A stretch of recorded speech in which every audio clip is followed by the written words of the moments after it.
Good evening, ladies and gentlemen.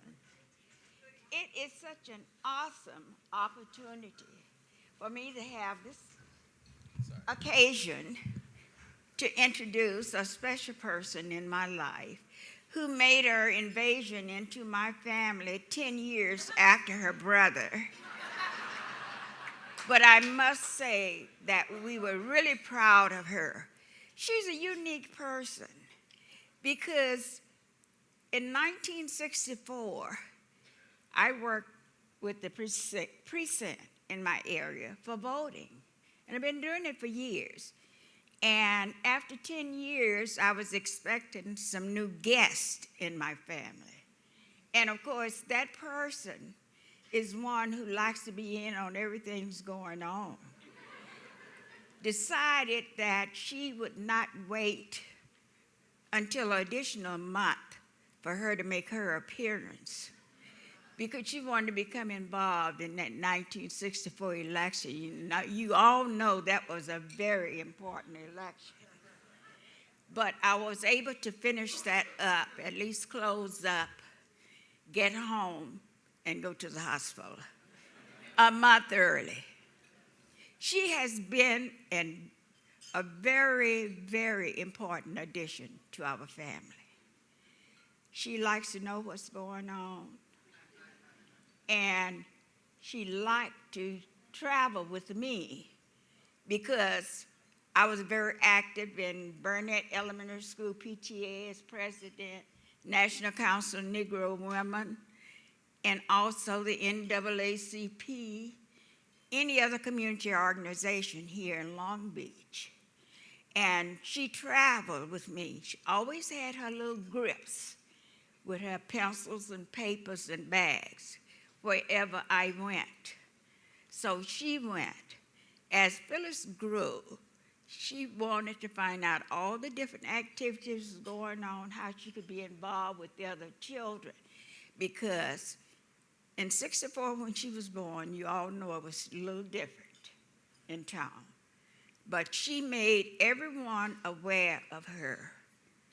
And that interest continued throughout her life. So I tease her now, as an adult, we have reversed roles. She is the mother, and I am the child. But I am so appreciative because I travel with her. I've stuffed bags for kids for schools. I have shared, and we've added families to our families to go out of state for the kids for gymnastics. Her kids have been very involved, and we have had individual families who were not able to purchase all the needs, but she has done it. She's forever trying to find something to become involved in. Now, one thing I like about her, she's not only been active in Long Beach. Many of you know she has become active in Lakewood and Signal Hill. So she's an all-around girl. If there is something to do that will benefit the community, she is there to do it. And her family is willing to assist her in doing it. So I would take great pride in presenting to you the fourth medical doctor in my family and a very active individual who even today has so many different additives. I call her each night and ask, have you made it home? Because she is active out there in the community somewhere, up and beyond her responsibilities as a medical doctor. So it takes me great pleasure tonight to present to you Dr. Phyllis Hayes Reams. Good evening. My mom was saying, do I need to? No, you're going to stand right here next to me. I first want to thank CCEJ and Dr. Minnie Douglas for her nomination. Those of you who know me, I am not at a loss for words. But I am so humbled and don't even know where to start to share with you my gratitude. One of the main thrusts of CCEJ that I hold closest to my heart is community. My parents, coming from the South, in their own way had to endure segregation and racism. They came to California in 1952, and those of you who know, you know how life was during that time. But they made it happen. They were successful. And they instilled in my brother and I that we could dream. And so many stops along my journey. People have blessed my life. People have taken an interest. People have empowered me to also say, yes, you can. And so I accept this award, not so much for me, but as a thank you to all of you who have poured into me.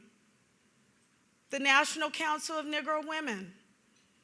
I told them that's my village back there because I ran behind them. They're my mothers and my fathers. I ran behind Ernest McBride and Mary Butler. Those were my role models along with my mom and my dad. I want to thank the YMCA. They've poured so much into me and given me so many opportunities to continue to grow and make an impact. I want to thank the Rotary Club, my Rotarians all over the world, those local and especially my own club, Signal Hill, and that are represented here.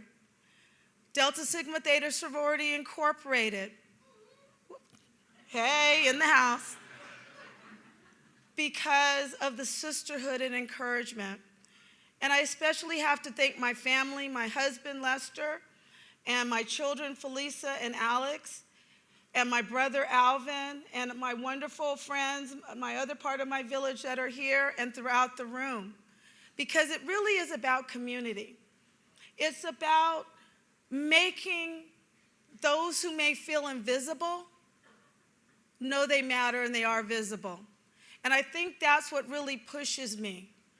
I know how it feels to struggle at times over the journey with self-confidence and wondering if you're good enough and having to pick yourself up when you hit a valley and keep going. And I think service allows me to keep my feet on the ground, to keep me connected with those who need, because I want to pattern my life after Christ. I want people to see the best in me so they can see the best in themselves. And through my volunteerism, through my connections, I really hope that I continue to plant seeds in the lives of others, to let them know that if this month premature little girl from Long Beach, raised here through the Long Beach schools, can make it, so can they. So again, I want to thank the CCEJ. Thank you for everything you stand for. Thank you for the impact that you are making in the lives of not only the youth, but the families, the community, and the world. And you have my commitment that as long as God continues to give me the strength, that I will continue on the path, again, to make those who may feel invisible know that they matter.